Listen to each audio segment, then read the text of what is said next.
चलो बाल मित्रों, आज स्टोरी नंबर 11 जेल। आज सबका नाम नहीं लेंगे, अटेंडेंस ले लो सबका। जो नए आए हैं उसका ही हम नाम लेंगे। लास्ट टाइम जो हमारे रेगुलर है लेकिन लास्ट टाइम रह गया था उसमें है अदावी एंड आद्यान। फिर एक रियांश मेहता, रियांश करके एक छोटा सा बाबू 2-3 महीने का, जो हमारी नेबर है ईशा मेहता, उसका भांजा है, वो ज्वाइन हुआ है।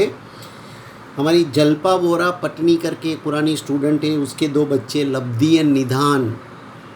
और वैसी ही एक स्टूडेंट है दिल्ली में द्रौपदी, उसके 2 बच्चे अनुश्री एंड राम। और हस्ती जो हमारी फैमिली मेम्बर है, हस्ती की बहन जिसका 22 जुलाई को जन्म हुआ, हीर उसका नाम रखा है। तो हमारे जो टारगेट ऑडियंस है, फ्रेंड्स हैं हमारे, कहानी सुनने वाले रेगुलर, उसमें एज ग्रुप है उसका 1 महीने से लेके, अनुश्री 10th में पढ़ रही है दिल्ली में, तो 15 या 16 साल समझ सकते हैं। उसके पेरेंट्स भी सब सुनते होंगे, अलग बात है, बट जो हमारा मेन टारगेट ऑडियंस है उसका एज ग्रुप ये है।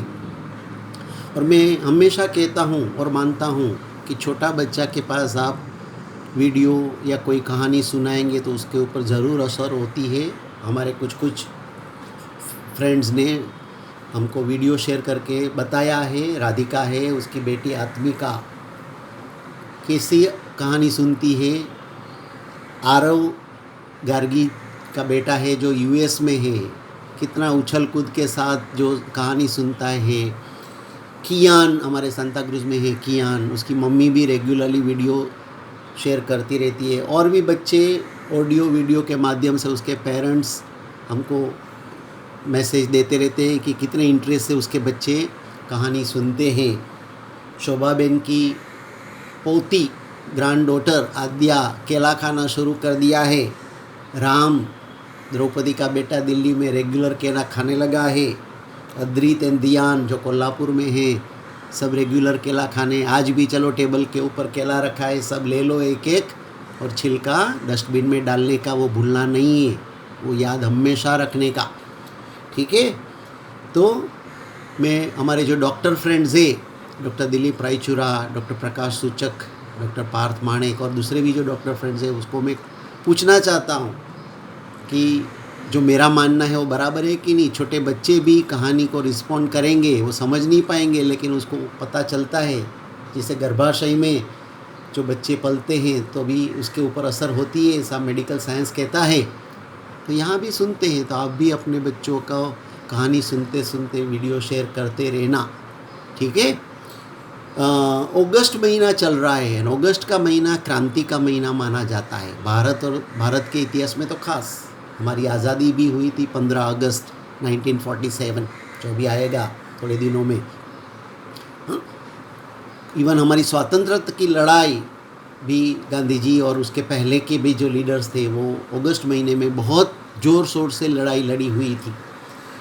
दुनिया भर के इतिहास में 6 अगस्त हिरोशिमा डे के रूप में माना जाता है, क्योंकि अमेरिका ने जापान का ये शहर के ऊपर एटम बम डाल के वो ज़माने में फेंका था, और 70,000 लोग एक साथ में मर गए थे, ऐसा रिपोर्ट है।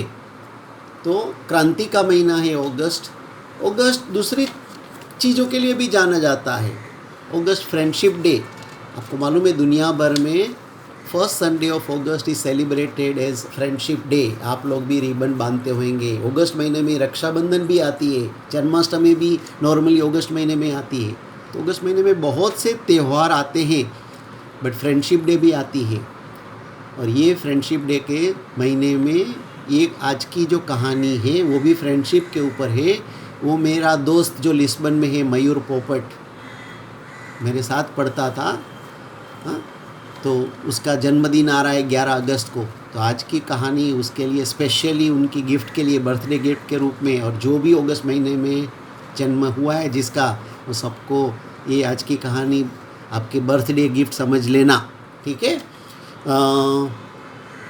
कृष्ण और सुदामा की जो दोस्ती है वो हमारे पुराण में बहुत अच्छी तरह से बताई गई है। आपने शायद कहानी भी सुनी होगी।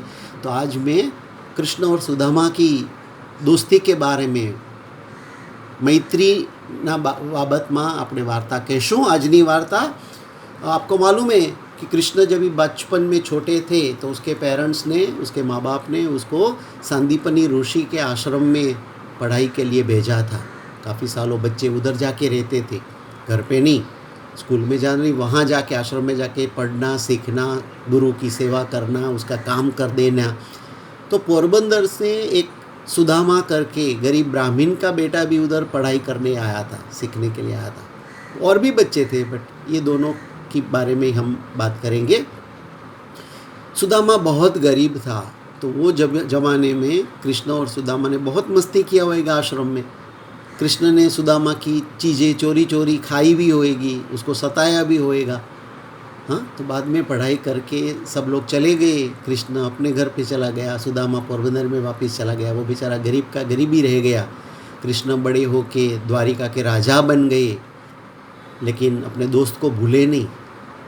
सुदामा की गरीबी हटाने के, सुदामा को खुद का परिवार, उसकी वाइफ, उसकी पत्नी, उसके बच्चे, तो उसकी पत्नी ने कहा तुम्हारा जो दोस्त है कृष्ण इतना बड़ा राजा हो गया है, जाके कुछ बात तो करो, हमारी गरीबी जो है वो हटाने के लिए कुछ मदद मांगो। सुदामा को शर्म आई, बोलते कैसे मैं करूं। उसकी पत्नी ने बहुत समझाया, फिर गए, तो क्या लेके जाऊं। गरीब के घर में क्या होता है, तो एक मुट्ठी तांदुल मतलब चोखा चावल पोटली में बांधी, पोटली में बांध के लेके गए। उसकी पत्नी ने दिया कि जाओ तुम्हारे मित्र को दे देना। चल के, वो ज़माने में कोई व्हीकल्स तो नहीं थे, चल के पहुँचे और कितने दिनों के बाद पोरबंदर से द्वारिका पहुँचे। और जाके चौकीदार को, कृष्ण को पता चल गया था, लेकिन वो शांति से देख रहे थे क्या होता है। तो सुदामा ने बताया चौकीदार को कि जाओ तुम्हारे दोस्त को बोलो कि उसका दोस्त आया है, तुम्हारे राजा को बोलो, सॉरी, उसके दोस्त आया है सुदामा। चौकीदार ने जाके बताया कि कृष्ण को, तो कृष्ण अपनी पत्नी रुक्ष्मणी महारानी थी, तो उसके पटरानी थी, उसके साथ आए, उसका स्वागत किया, बेटे महल में लेके गए, उसका पैर धोया, हाँ, गले मिले, दोनों ने सुख दुख की बातें की। ओके, हमको एक कहाँ स्कूल में पढ़ते थे ना, तो एक कविता होती थी, काव्य होती थी, पोएम, तने केम सांभळे रे मने केम विसरे रे। कृष्ण सुदामा एक गाते हैं, कवि का मुझे नाम याद नहीं है, शायद प्रेमानंद का काव्य था, हाँ, अभी है कि नहीं मुझे मालूम नहीं है।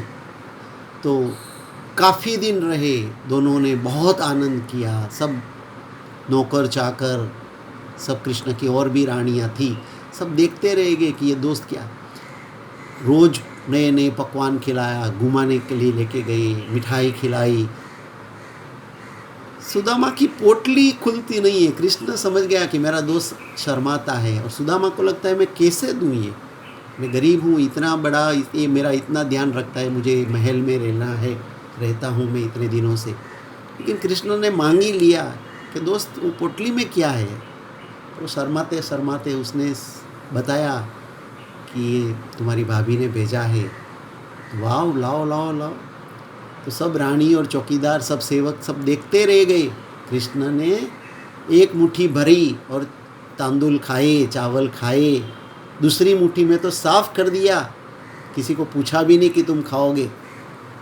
ओके, अभी काफ़ी दिन हो गए, सुदामा जाने की बात करते हैं, कृष्ण रोक लेते हैं। फिर काफ़ी दिनों के बाद सुदामा ने बोला अभी मुझे जाना है, वो गरीबी हटाने के लिए कुछ मदद मांगना तो बेचारे से हुआ नहीं है, शर्म आती थी।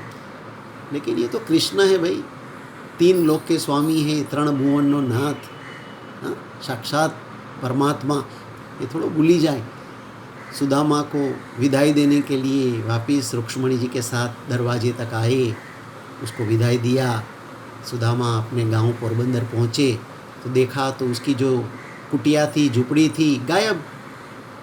उसकी जगह पे एक बहुत बड़ा महल बन गया, महल जैसा बहुत बड़ा मकान बन गया। नौकर चाकर, उसकी पत्नी और बच्चे आए सामने, सुदामा जी को बताया देखो तुम्हारे दोस्त ने एक तांदुल के सामने क्या कर दिया। तो ऐसी दोस्ती होनी चाहिए। गरीब दोस्त होते हैं ना, तो उसकी मजाक नहीं उड़ाने की, हो सके उतनी मदद करने का, हाँ, उसको शर्मिंदा कभी नहीं होने देने का। और वो जो भी टिफ़िन में लाते हैं वो खाने का, और अपना टिफ़िन भी खिलाने का, ठीक है। तो ये दोस्ती कृष्ण सुदामा की दोस्ती याद रखना है और अपने दोस्त के साथ भी ऐसा ही व्यवहार करने का। ठीक है, आज की वार्ता पूरी 11 नंबर की स्टोरी, अगले संडे नई वार्ता के साथ मिलेंगे। जय श्री कृष्ण।